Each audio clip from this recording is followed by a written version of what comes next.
Ukraine में हमारा medical students के हवाले से उनके लिए एक जो अच्छी खबर है, अभी रिसेंटली एक बहुत बड़ा एक क्वेश्चन और हैज़ल जो एक हमारे स्टूडेंट फेस करते थे इन टर्म्स ऑफ मेडिकल लाइंस, वो ये था कि कौन सी यूनिवर्सिटी रिकग्नाइज है, कुछ कौन सी नहीं है। तो अर्लियर इन लास्ट ईयर हमारा सिर्फ ये था कि उन्होंने क्राइटेरिया दिया था पीएमसी ने कि अगर एक यूनिवर्सिटी है उसके ये सारे शराइत पूरे करती है तो हम उसको मानेंगे वरना नहीं मानेंगे। तो उसमें फिर भी एम्बिग्विटी रहती थी। अभी जो पीएमसी ने अपने वेबसाइट के ऊपर ये ग्रीन लिस्ट, ग्रे लिस्ट और ब्लैक लिस्ट दे दी है, जिसमें वो सारी यूनिवर्सिटियां जो उनको एक्सेप्टेबल है वो ग्रीन लिस्ट में डाल दी हैं। तो वो यूनिवर्सिटियां डेफिनेटली जो भी आप शायद को हम हो या कोई भी हो, ऑब्वियसली उसने यूनिवर्सिटी अब वही ऑफर करनी है जो ग्रीन लिस्ट यूनिवर्सिटीज़ हैं। अब उसमें इन टर्म्स ऑफ अगर आप देखें एजुकेशन की cost in terms of medical sciences अगर हम उसको लें तो वो जो पाकिस्तान में जो आम प्राइवेट मेडिकल कॉलेज है उससे भी half of the year fees में आप वहाँ पे क्वालिटी एजुकेशन ले सकते हैं। नॉर्मली पीएमसी का जो इसमें जो एक इन द जो टर्म्स कंडीशन या जो उनके रेगुलेशंस हैं वो कह रहे हैं कि आपको 60% मार्क्स होने चाहिए, ग्रीन लिस्टेड एक यूनिवर्सिटी होने चाहिए। उसके बाद जब आप होके आते हैं पीएमसी के जो रूल्स हैं उसके मुताबिक अदर देन पाकिस्तान अगर बाहर किसी भी कंट्री से कोई भी स्टूडेंट आता है तो उसको NLE के एग्ज़ाम जो नेशनल लाइसेंसिंग एग्ज़ाम होती है वो उसको क्लियर करना होता है। ठीक है, तो NLE का एग्ज़ाम जो है वो मैंडेटरी है किसी भी कंट्री के लिए, ख्वाह वो अमेरिका ही क्यों ना हो। तो उस पॉइंट ऑफ व्यू से जो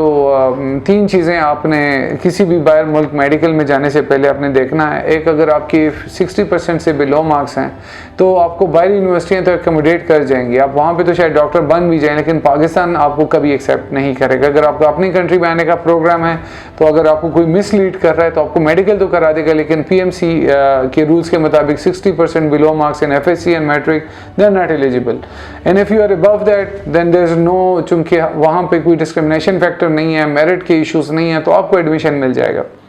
उसके बाद फिर ये है कि दूसरी चीज़ जो आपने 60% मार्क्स के बाद जो दूसरी चीज़ आपने देखनी होती है इन टर्म्स ऑफ यूक्रेन,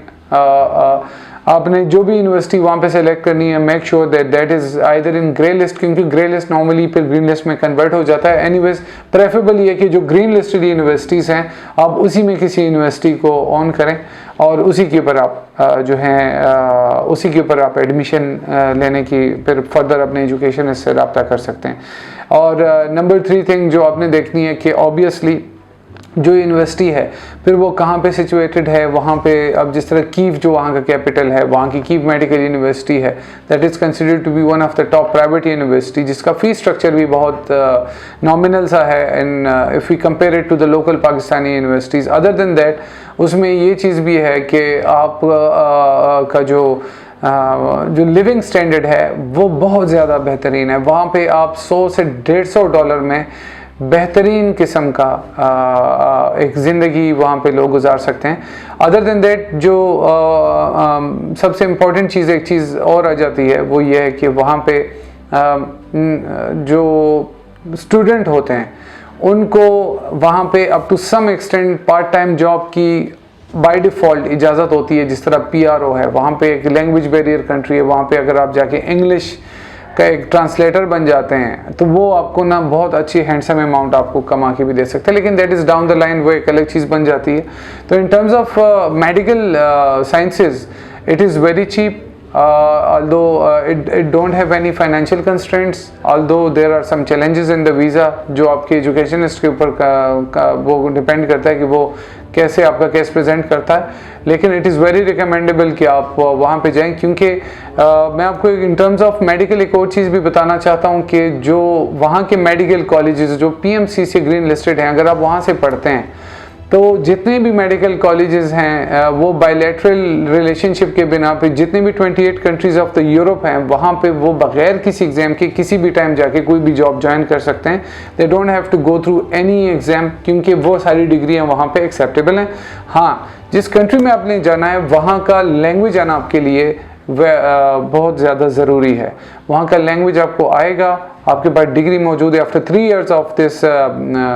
जो क्लिनिकल आपके जो एग्ज़ाम्स हैं उसको क्लियर करने के लिए आप फिर आफ्टर 3 इयर्स आप किसी भी कंट्री में जाके अपने जो प्रैक्टिकल वो स्टडीज़ हैं उसको आप कंटिन्यू कर सकते हैं। सो इस for further information on Ukrainian universities, किस यूनिवर्सिटी की क्या फ़ीस स्ट्रक्चर है क्या नहीं है, उसके लिए फिर आप हमारे नीचे दिए हुए लिंक पे हमसे रुजू कर सकते हैं and we'll continue giving you all the information. Thank you.